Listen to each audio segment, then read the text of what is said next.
नवाब मलिक यांनी अजित पवार यांना पाठिंबा दिला, त्यानंतर देवेंद्र फडणवीस यांनी पत्र लिहून नवाब मलिकचा पाठिंबा महायुतीला मंजूर नाही असं म्हटलेलं आहे. कसं बघा, महायुती बिघाड झाला तुम्हाला वाटते का? बिघडणं हे ढोंग आहे, लबाड लांडगं ढोंग करत आहे असं एक गाणं दादा कोंडकेच्या सिनेमात होतं. सध्या नागपूरला लबाड लांडगं ढोंग करत आहे बरं का, आणि बाकी सगळे ते सॉंग करत आहे. हे सगळं ढोंग आणि सोंग हे चाललेलं आहे. नवाब मलिक हे राष्ट्रवादी काँग्रेसचे आमदार आहेत, मंत्री होतेच. त्यांच्यावरचे जे काही आरोप आहेत ते अद्याप सिद्ध व्हायचे. नवाब मलिक ह्याच्या संदर्भात त्यावेळेला अजित पवार असतील, जयंतराव पाटील असतील, सगळ्यांनी एक भूमिका घेतली की आरोप सिद्ध झाले नाहीत तोपर्यंत त्यांना गुन्हेगार ठरवू नका कोणत्याही प्रकारे. आणि त्यावेळेला विधानसभेत आणि विधानसभेच्या बाहेर देवेंद्र फडणवीस असतील किंवा त्यांचे इतर सहकारी असतील,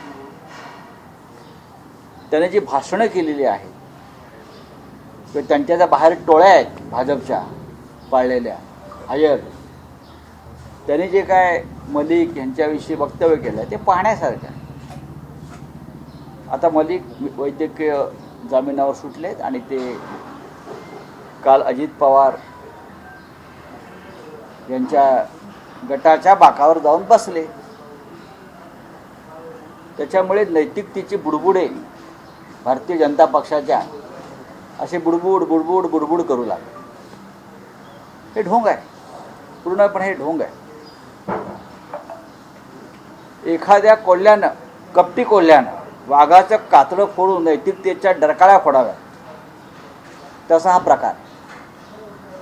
जर तुम्हाला नैतिकतेचा इतका पुळका आहे, काय तर म्हणे सत्तेपेक्षा देश महत्त्वाचा, काय हे नवीनच माहिती दिली आम्हाला भारतीय जनता पक्षानं. या देशातल्या 140 कोटी जनतेला माहीतच नाही कि देश महत्त्वाचा है.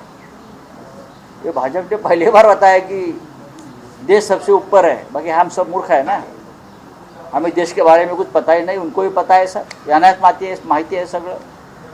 सत्तेपेक्षा देश महत्त्वाचा, सत्ता येते आणि जाते. मग का नवाब मलिक यांच्यावर तुम्ही हल्ला करता? त्याच प्रकारची केस आणि खटला प्रफुल्ल पटेलवरती है. उनका भी दाऊद के लोगों से जमीन का व्यवहार है और उसके बारे में ईडी ने कार्रवाई की है. उनकी भी प्रॉपर्टी ईडी ने जब्त की है. जब प्रफुल्ल पटेल जी यूपीए के सरकार में मंत्री थे तो इसी मुद्दे पर भाजपा ने सोनिया गांधी के ऊपर सवाल उठाए थे, आपको मालूम है. यही मुद्दा है.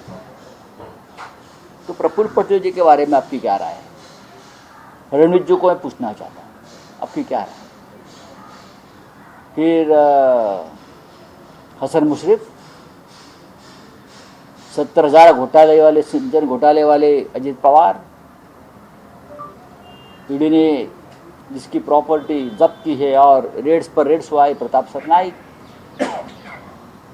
ईडी जिसको गिरफ्तार करने निकली थी वो भावना गवड़ी. ऐसे कितने लाभ हम ले सकते हैं? तो नैतिकता का ही मुद्दा है. तो आपने जिसके साथ सरकार बनाई है, वो चाहे शिंदे गुट की हो या अजित पवार गुट की हो, ये तो पूरा करप्ट पार्टी आपके साथ बैठी है. तो सिर्फ नवाब मलिक के ऊपर ही क्यों हमला है? क्यों? ये ढोंग है. इसलिए मैं कहता हूँ, म्हणून मी सांगतो हे ढोंग है. सर आपने अलग अंदाज में ट्वीट किया, अलग अंदाज में ट्वीट करके कहा कि हमें देवेंद्र ने इस तरह, फडणवीस ने इस तरह से जानकारी दी, क्या कहना सर? नहीं, आपका हो गया पूरा. देखो बात ऐसी है, कल राज्य के मुख्यमंत्री ने दूसरी उप मुख्यमंत्री को एक पत्र लिखा. नागपुर में दोनों एक साथ बैठे हैं सदन में एक साथ बैठे हैं और पत्र लिखते हैं, पत्राचार करते हैं. हाँ, क्या जमाना आया है. बाजू बाजू में बैठे और पत्र लिखते हैं कि भाई ये ठीक नहीं है, नवाब मलिक के बारे में आपने जो यहाँ आपके साथ बैठा है उनके ऊपर ऐसे ऐसे आरोप है, फलाना फलाना आरोप है. ये तो ढोंग है ना. आप खड़े होकर कहिए नवाब मलिक को या अजित पवार को यह हम बर्दाश्त नहीं करेंगे। और क्या कहते हैं, सत्ता आती है सत्ता जाती है, ये हमको बता रहे हैं। और देश सबसे ऊपर है, सत्ता से ऊपर देश है, एक नई बात हमें बता रहे हैं देश को। ये ढोंग है भाई, ऐसे ढोंग बीजेपी बार बार कर रही है। अजित पवार जी के ऊपर 70,000 करोड़ का सिंचन घोटाले का आरोप है। प्रफुल्ल पटेल जी की प्रॉपर्टी जब्त की है ईडी ने। क्यों जब्त की है? जिस प्रकार के आरोप नवाब मलिक के ऊपर है, वही आरोप प्रफुल्ल पटेल के ऊपर है। तो भाई प्रफुल्ल पटेल जी के बारे में आपकी क्या राय है? देवेंद्र जी बताइए।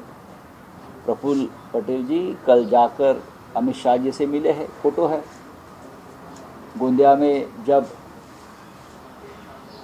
मोदी जी आए थे तो उनके स्वागत के लिए प्रफुल्ल पटेल जी थे।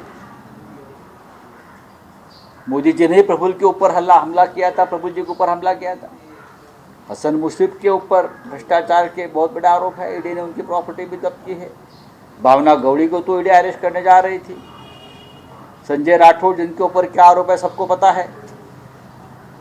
तो ये सब चलता है आपको, और सिर्फ टारगेट किया आपने नवाब मलिक को। इसलिए कहता हूँ ये ढोंग है। लगता है बीजेपी की वॉशिंग मशीन बिगड़ गई है।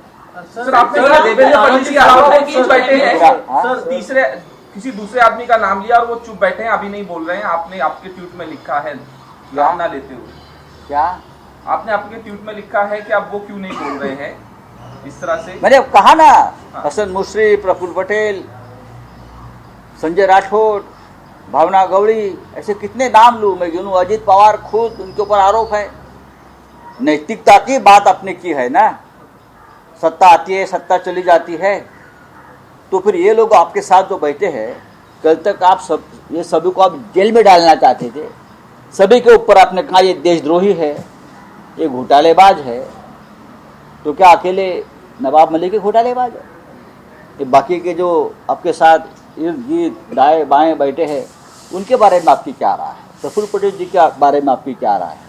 आप जरा देश को और महाराष्ट्र को बताइए। हाँ,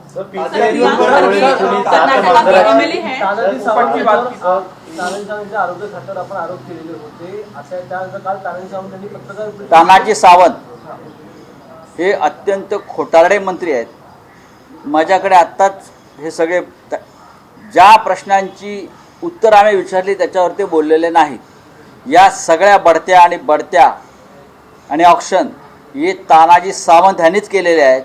तुम्हाला पाहिजे असेल तर माझ्याकडे पुरावे आहेत, मी मुख्यमंत्र्यांकडेच पुरावे पाठवतोय, बघूया। राहुल गटे नावाचा अधिकारी, कोणाचा अधिकारी काय मला माहिती आहे, तो याने नवी मुंबईमध्ये या सगळ्या वैद्यकीय अधिकाऱ्यांच्या कशा बैठका घेतल्या नवी मुंबई आणि ठाण्यात पैसे गोळा करण्यासाठी, हे तानाजी सावंतांना माहीत नाही काय? आणि सिव्हिल सर्जन, वैद्यकीय अधिकारी, उपसंचालक, सहसंचालक या पदांचा ऑक्शन झाला की नाही याच्यावरती काय बोललेत काय महाशय तानाजी सावंत? मेडिकल ॲप, हा ॲप तो ॲप, कोणाला मूर्ख बनवताय? 2 दिवस थांबा, दुसरा विषय चालू आहे। माझ्याकडे आता गाडीतच कागद पडले आहेत सगळे, मी दाखवतो आरोग्य मंत्र्याला काय चाललंय त्यांच्या आरोग्य खात्यात। हे जे टेंडरबाजी चालू आहे ना सगळी, 50 कोटीची टेंडर 500 कोटींना कशी दिली आहेत आरोग्य खात्यातली, आणि कोणाला दिली आहेत, आणि कसं कमिशन आरोग्य मंत्र्यांना पोचतंय 20%, 30%, सगळं समोर येत आहे। ही क्रिस्टल कंपनी कोणाची आहे? 500 कोटीचे टेंडर 550 कोटी ना या क्रिस्टल कंपनीला? कोणाची कंपनी आहे? जाहीर करावं। उद्या माझ्याकडे तुम्ही या विषयावर चर्चा करा, तुम्हाला मी हा सगळा विषय देतो। सर, प्रियांक खरगे कांग्रेस के एमएलए हैं कर्नाटका से, उन्होंने कहा है कि अगर उनका बस चलता तो वो वीर सावरकर का जो पोर्ट्रेट है वो असेंबली से निकलवा देते, क्योंकि वो वीर नहीं है। कैसे देखते हैं आप शिवसेना का स्टैंड? लेकिन उसका बस नहीं चलेगा। वीर सावरकर के पीछे जो वीर लगाया है वो ऐसे लोगों ने नहीं लगाया है। वीर सावरकर के पीछे जो वीर लगाया है, स्वतंत्र वीर लगाया है, वो इस देश की जनता ने लगाया है। जनता के हृदय में सावरकर वीर है और वीर रहेंगे। सर पर कांग्रेस को आप ये फटकार देंगे कि मैंने बात किया मेरी हाँ त्याच्यावरच प्रियांक खरगे यांच्या व्यक्तीवर आपलं काय स्टेट वीर सावरकरांच्या मागे जी वीर ही उपाधी लावली आहे या देशाच्या जनतेनं लावली बरं का, क्रांतिकारकांनी लावली.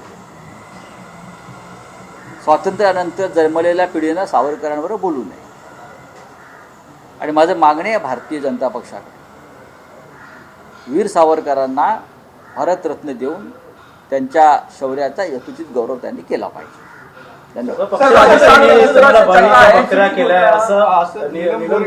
बघा मी बकरा नाही, मी वाघ आहे.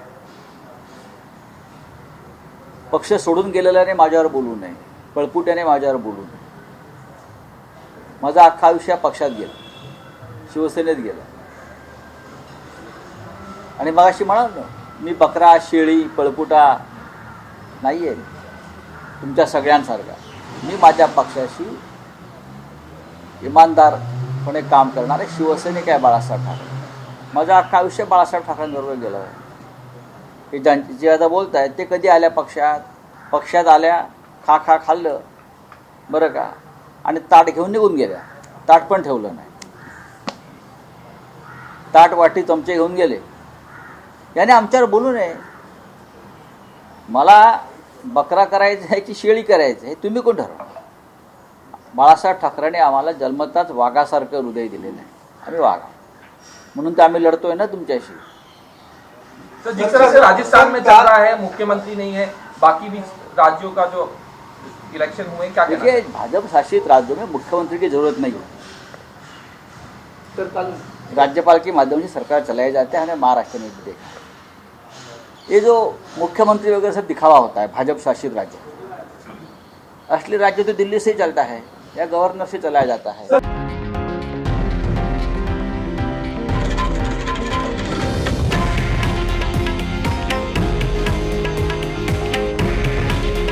हे आहे देशातील नंबर 1 न्यूज नेटवर्क आणि आपण पाहत आहात TV9 मराठी.